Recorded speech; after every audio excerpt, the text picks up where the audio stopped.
Bonjour à toutes et à tous et bienvenue dans ce nouvel infiltré du dimanche sur LMTV. Encore une fois, plaisir de vous retrouver et un programme bien chargé. Comme d'habitude, on commence la journée à Champagny pour rencontrer des croqueurs de pommes. Plus précisément, l'association Les Croqueurs de Pommes de Maine-Perche organise une fois de plus une bourse au greffon. Donc on va apprendre comment on greffe ces arbres fruitiers, ces petites branches et tout l'univers qui va autour. Ensuite, direction la salle Barbara au Mans pour rencontrer cette fois-ci des artisans, plus de 30 artisans, 30 créateurs qui se réunissent pour le village des créateurs. Ça, c'est à la salle Barbara et vous verrez, il y a plein de créations en tout genre.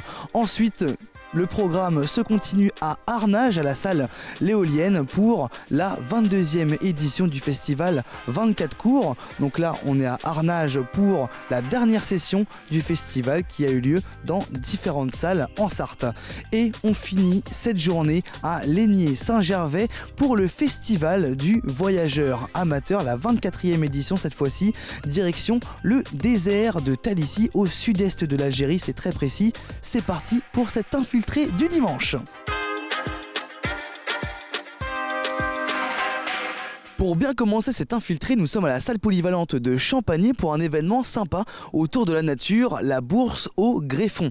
C'est organisé par l'association Les Croqueurs de Pommes de Maine-Perche. Alors, c'est parti, allons voir comment des pommiers peuvent faire des rencontres plus fructueuses que jamais. Et ça y est, nous sommes arrivés au cœur de cette bourse avec Jean-Pierre Gauthier, bonjour. Bonjour, comment allez-vous? Ça va super et vous? Il fait pas chaud ce matin quand même, hein? Il fait pas chaud. Donc vous êtes président des Croqueurs de Pommes de Maine-Perche. Oui, depuis 5 ans. Depuis 5 ans. À peu près 4 ans ou 5 ans, je ne sais plus, mais depuis André Perrochot, j'ai pris la succession. Donc au-delà de la bourse au greffon dont on va parler juste après, qu'est-ce que vous faites avec l'association? L'association, on a un verger conservatoire à Jupille, dans lequel on a tous les arbres qui donnent les greffons là, et on fait l'entretien, la tonte, la taille, etc. On replante des arbres, on regreffe des arbres de façon à maintenir le patrimoine qu'on a depuis 50 ans en bon état. Donc là, aujourd'hui à Champagny, on est à la bourse au greffon. C'est quoi une bourse au greffon? Une bourse au greffon, c'est-à-dire qu'on prend les greffons sur les arbres, les rameaux de l'année, on les met sur les tables de façon à ce que les gens choisissent une des variétés qu'on a au verger, viennent ici, choisissent un porte-greffe et les font greffer devant eux.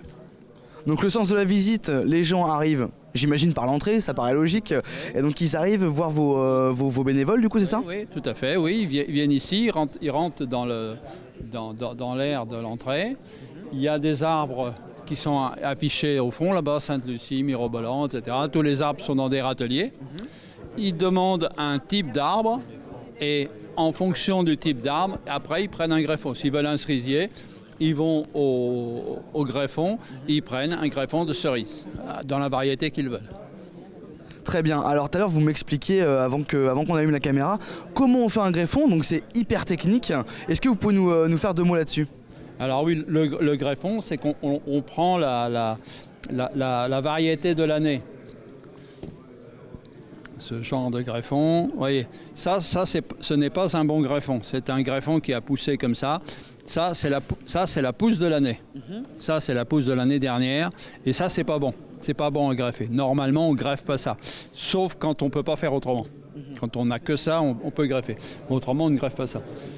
Puis non, on voit pas. Parce qu'en général, je laisse toujours un morceau de bois de l'année d'avant pour en avoir quelques-uns.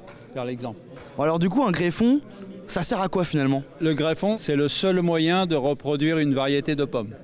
Toutes les pommes que vous achetez dans le commerce ont été greffées. Toutes, 100%, il n'y en a pas une qui est naturelle. Et parce que du coup, on peut pas, il n'y a pas des... je suis vraiment novice, hein. On peut pas avoir des graines qui tombent et l'arbre qui repousse, ça se passe pas comme ça? Si, ça se passe comme ça.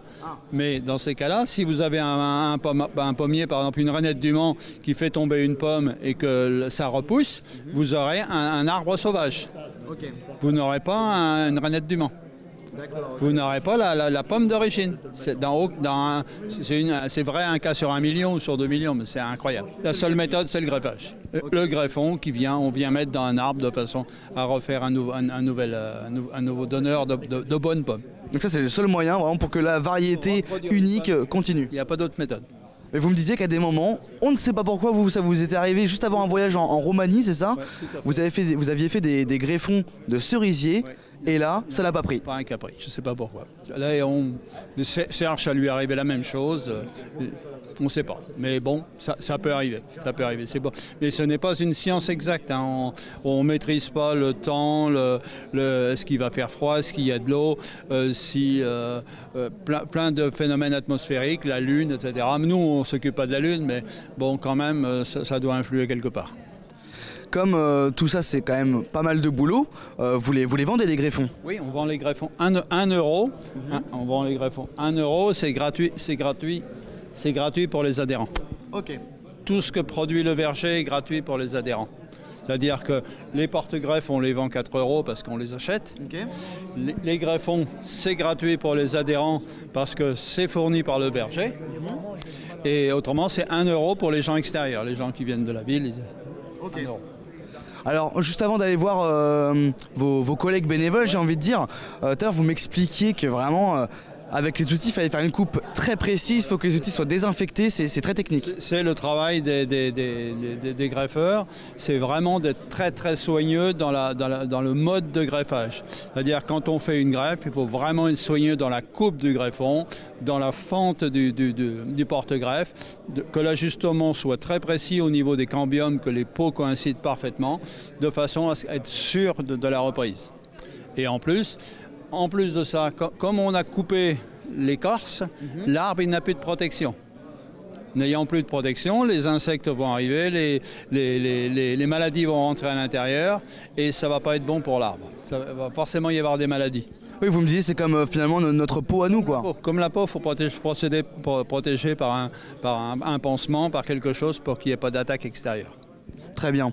Donc justement, on va aller voir votre ami Serge, c'est ça? Serge, oui. Serge qui s'occupe aussi du collage. Enfin, c'est pas Serge qui s'occupe précisément du collage, mais il est juste à côté pour celui qui apprend soutenir notre nouvel élève. Très bien. Alors, allons les voir. C'est parti. J'ai rejoint Serge. Bonjour Serge. Bonjour. Alors, c'est quoi votre rôle, vous, au sein de l'association? Moi, au sein de l'association, les jours de bourse au greffon, je greffe. Et le restant de l'année, je fais partie de l'équipe de l'entretien du verger. Ah, alors là, il y a eu un petit raté, j'ai l'impression. Voilà, oui. Ah, mais oui, je vous dérange en même temps. C'est le stress de l'interview. Bah oui, j'imagine. Donc là, vous faites le greffon de A à Z ou aucune étape? Là, on prend le porte-greffe. On fait la fente. On taille le greffon, ouais. On le ligature, okay. Et ensuite on le... Les mots vont revenir, vous inquiétez pas. On met de la cire pour éviter que l'eau et l'air pénètrent dans la plaie qu'on a occasionnée avec la greffe en fente. D'accord, parce que tout à l'heure, du coup, Jean-Pierre me disait que c'était de la colle, mais en fait, ouais, c'est de la cire naturelle. C'est de la cire naturelle qui sert à étancher la plaie qu'on a provoquée là. D'accord. Et elle est faite avec quoi cette cire? Alors, c'est de la cire d'abeille, il y a un petit peu d'essence de térébenthine et quelques ingrédients dont on ne connaît pas l'origine. C'est un mélange très précis, quoi. Voilà, oui. Et donc vous, ça fait combien de temps que vous faites ça?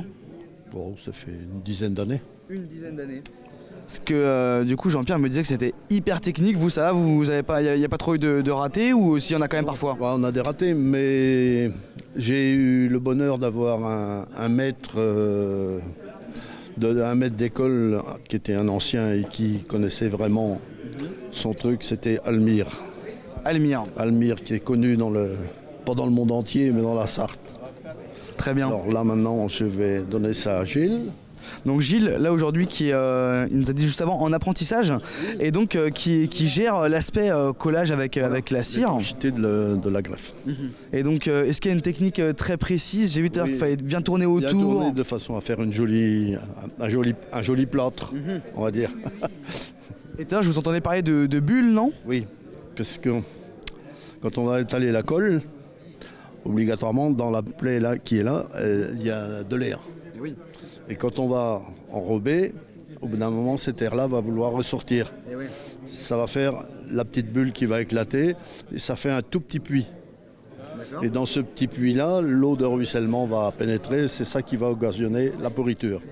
Et donc il faut bien veiller à ce que quand c'est fini, qu'il n'y ait pas de petits trous blancs dans tout ce pourtour-là. Il faut vraiment que ce soit étanche, quoi. Le petit trou blanc, c'est le petit puits où la bulle d'air elle a éclaté et elle a fait un trou. Et s'il y a ça, pareil, c'est mort. On va pas dire que c'est mort, mais ça peut occasionner une perte. Très bien. Et je vous remercie. Nous, on va aller voir un autre bénévole qui s'occupe d'une autre étape. Merci beaucoup. De rien. Bon week-end. Merci. J'ai maintenant rejoint Jean. Bonjour. Bonjour. Donc vous, qu'est-ce que vous faites là exactement? Vous faites aussi des greffons, j'ai l'impression.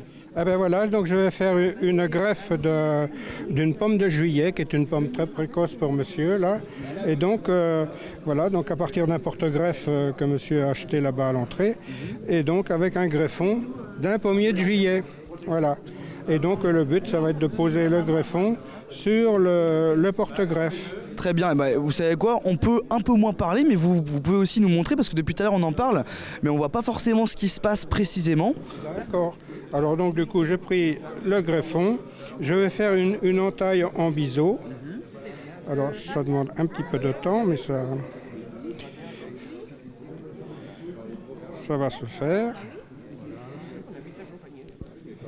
Parce que Jean-Pierre nous disait que c'était vraiment très précis, il fallait pas souper sur cette étape-là, même s'il y a un bout d'écorce qui rebique, c'est foutu. C'est foutu. Donc je fais une taille en faux biseau, c'est-à-dire que la surface extérieure est plus grande que la surface intérieure, pour pas que quand ça va se refermer, ça gêne les contacts des deux écorces, si vous voulez. Voilà, donc j'affine un petit peu ma taille.